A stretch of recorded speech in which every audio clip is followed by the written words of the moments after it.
Damn.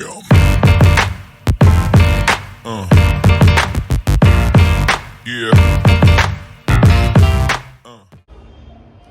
જય શ્રી રામ, નમસ્કાર, જય શ્રી કૃષ્ણ. હું છું તમારી સાથે નિશા. સ્વાગત છે તમારું અમારી ચેનલ લાઈફ કેપ્ચર્ડ વિથ ફેમિલીમાં. આજે અમે જઈ રહ્યા છીએ અમારા મામાના ઘરે, જ્યાં આજે રામ મંદિર પ્રાણ પ્રતિષ્ઠા મહોત્સવના એક ભાગરૂપે ત્યાં બહુ જ સરસ એક ઉજવણી કરવામાં આવી રહી છે. તો ચાલો આજે આપણે ત્યાં જઈએ. ચાલો.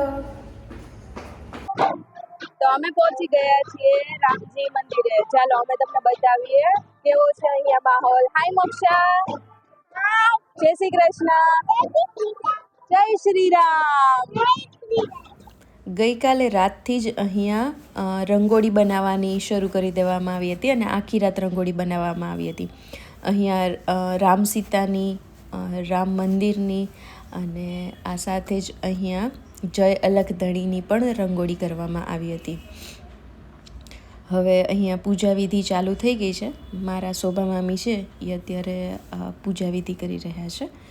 હવે બીજી તરફ રામ, સીતા અને લક્ષ્મણ પધારી ચૂક્યા છે અને તેના સામે અહીંયા પણ સોસાયટીની દીકરીઓ દ્વારા કરવામાં આવી રહ્યા છે.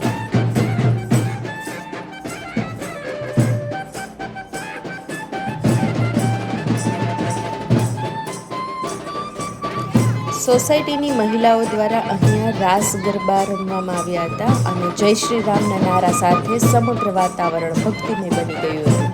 સૌ કોઈ રામ, સીતા અને લક્ષ્મણજીના દર્શન કરવા માટે પધારી રહ્યા હતા. મહિલાઓ પણ હાથમાં કરતાલ લઈને ગરબે રમતી જોવા મળી હતી.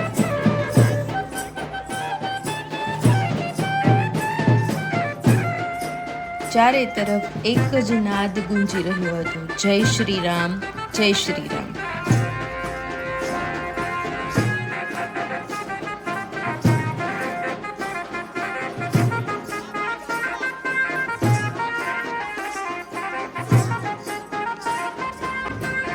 સોસાયટીની મહિલાઓ રામ, સીતા અને લક્ષ્મણજીના આશીર્વાદ લીધા હતા અને ધન્યતા અનુભવી રહ્યા હતા સૌ કોઈ.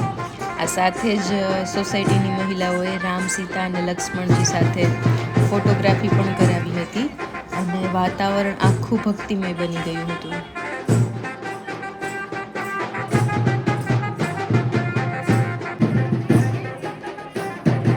એમાં પણ વાત આવે સેલ્ફી લેવાની, તો મહિલાઓએ રામ, સીતા અને લક્ષ્મણજી સાથે સેલ્ફી પડાવી હતી અને સૌ કોઈએ આ દિવસની ઉજવણી ધામધૂમથી કરી રહ્યું હતું. મહિલાઓમાં એક અલગ જ પ્રકારનું તાન જોવા મળી રહ્યું હતું. સૌ કોઈ પોતપોતાની રીતે ભક્તિમાં લીન થઈ ગયું હતું.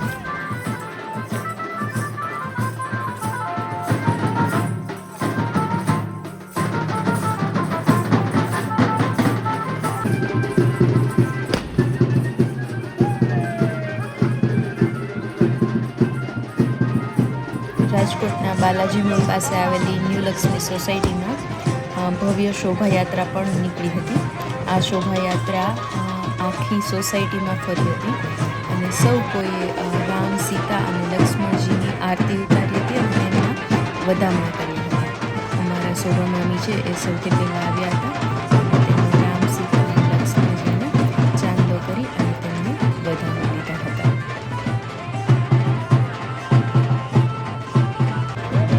સાથે જ અમારા શોભા મામી છે સબરી બન્યા હતા અને એક એક બોર ચાખી અને ભગવાન રામ, સીતા અને લક્ષ્મણજીને ખવડાવ્યું હતું.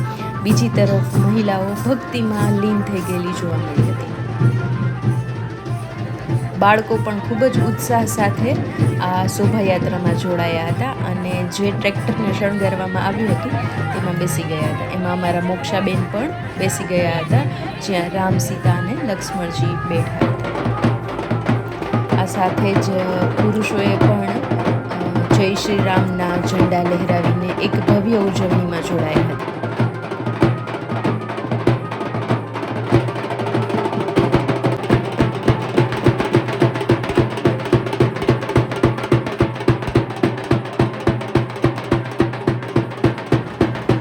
સોસાયટીમાં જે જગ્યાએથી શોભાયાત્રા નીકળવાની હતી ત્યાં મહિલાઓ આરતીની થાળી લઈને સ્વાગત માટે તૈયાર હતી.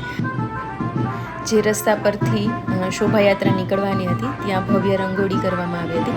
આ સાથે જ દીકરીઓ સામૈયા સાથે સજ્જ હતી અને ભગવાન રામ, સીતા અને લક્ષ્મણજીના તેઓ સામૈયા કરવા માટે. આ સાથે જ મહિલાઓ હાથમાં ફૂલની થાળી અને આરતીની થાળી લઈને સજ્જ હતી, જેથી તેઓ ભગવાન રામ, સીતા અને લક્ષ્મણજીની આરતી ઉતારી શકે. આ સાથે જ અહીંયા બેન્ડ બાજા ખૂબ જ પૈસાનો વરસાદ કરવામાં આવ્યો. આ તમામ પૈસા છે એ ધર્માદા અર્થે વાપરવામાં આવશે.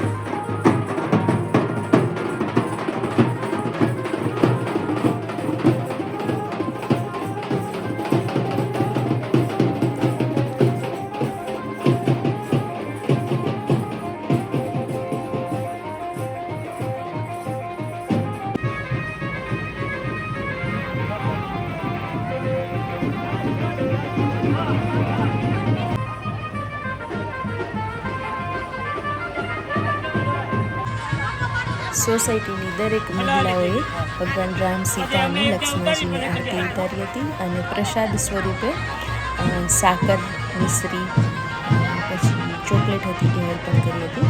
ઘણા લોકોએ બોર પણ રામ, સીતા અને લક્ષ્મણજીને કરાવ્યા હતા.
હવે અહીંયા રામ, સીતા અને લક્ષ્મણજી પધારવાના છે. એટલે સૌ કોઈ રામ, સીતા અને લક્ષ્મણજીની આતુરતાથી રાહ જોઈ રહ્યું છે. અને દીકરીઓ પણ સામૈયા કરવા માટે સજ્જ છે. આ દીકરીઓ હવે ભગવાન રામ, સીતા અને લક્ષ્મણજીના સામૈયા કરી રહી છે. જાણે ન્યૂ લક્ષ્મી સોસાયટીમાં સાક્ષાત ભગવાન રામ, માતા સીતા અને ભાઈ લક્ષ્મણ પધાર્યા હોય તેવી અનુભૂતિ થઈ રહી હતી. સૌ કોઈ દર્શન કરવા અને ભગવાનના આશીર્વાદ લેવા માટે સજ્જ હતું. આખો માહોલ અહીંયા ભક્તિમય બની ગયો હતો.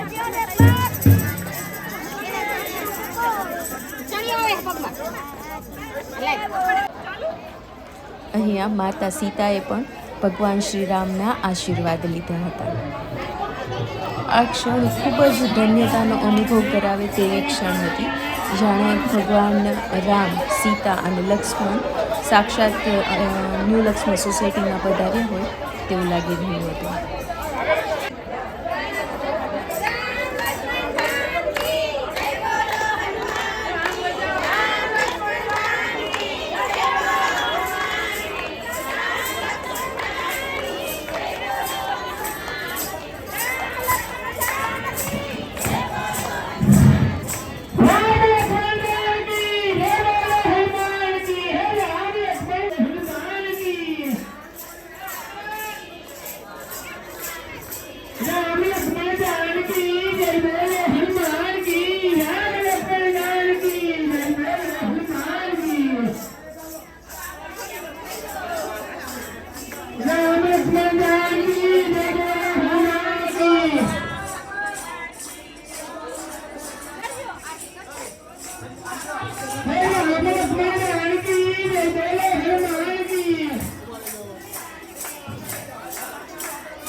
અહીંયા મંદિરમાં રામાપીરનો પાઠ પણ કરવામાં આવ્યો હતો, જ્યાં ભગવાન શ્રી રામ, સીતાજી અને લક્ષ્મણજીએ દર્શન કર્યા હતા.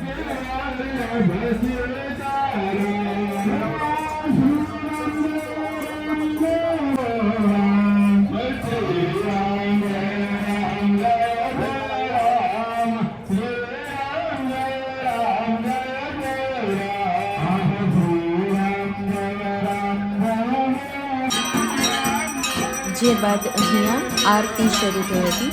આ આરતીમાં પણ મોટી સંખ્યામાં લોકો જોડાયા હતા.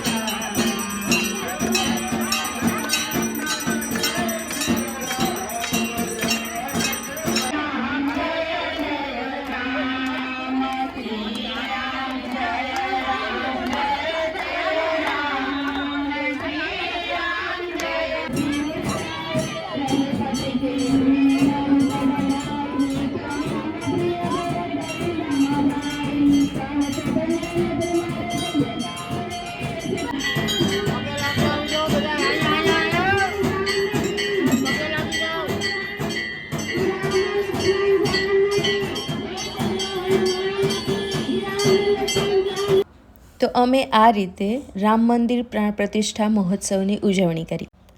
તમે કેવી રીતે ઉજવણી કરી તે કમેન્ટમાં જરૂરથી જણાવજો. જય શ્રી રામ. Damn.